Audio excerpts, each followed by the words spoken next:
Hi there, Lester Fields here.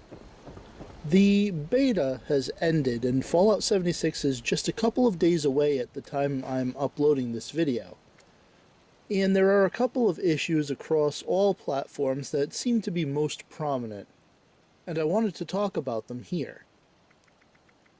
The first issue is that a lot of folks believe that because the beta ended on November 8th and the game's release is on November 14th, that Bethesda won't have time to fix any of the bugs we found during the beta sessions.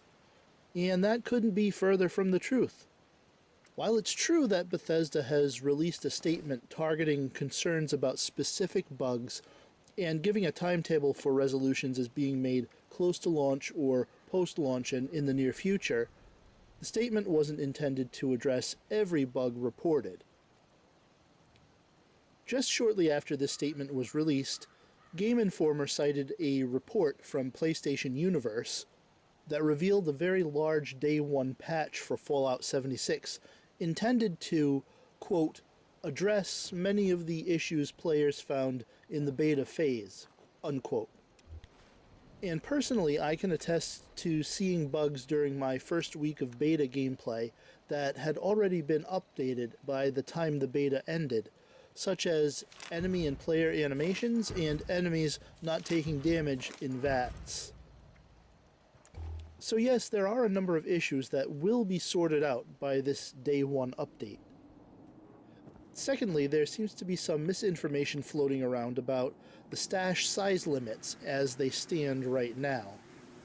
Some folks I've seen were adamant that Bethesda was keeping the stash size limited only during the beta, and that at launch, your stash would become unlimited, and that's not the case.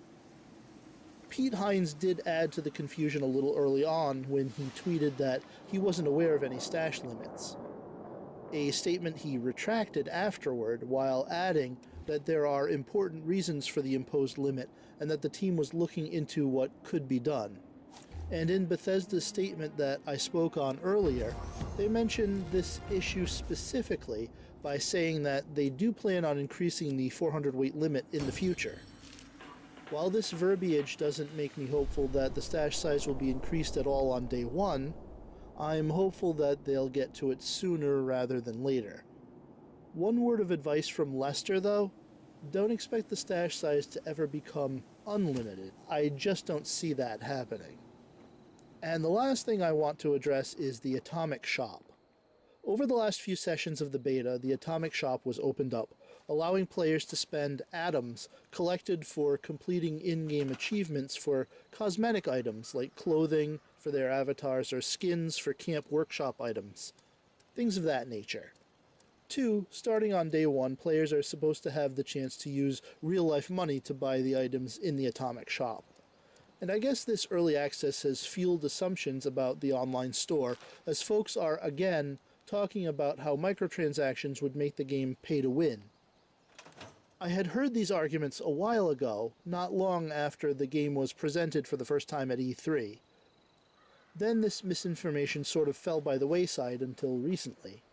Now that it's back up again, I want everyone watching this video to know that I don't think for a minute that Bethesda will allow items to be for sale in the Atomic Shop that could give one player an advantage over others.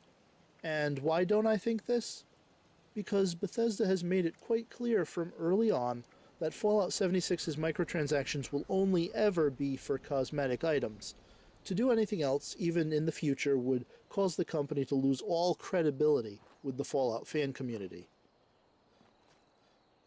And that's a roundup of the issues I wanted to touch on before the game launches in a few days. I'll be back soon with more gameplay and stories from Appalachia, and until then, thanks so much for watching.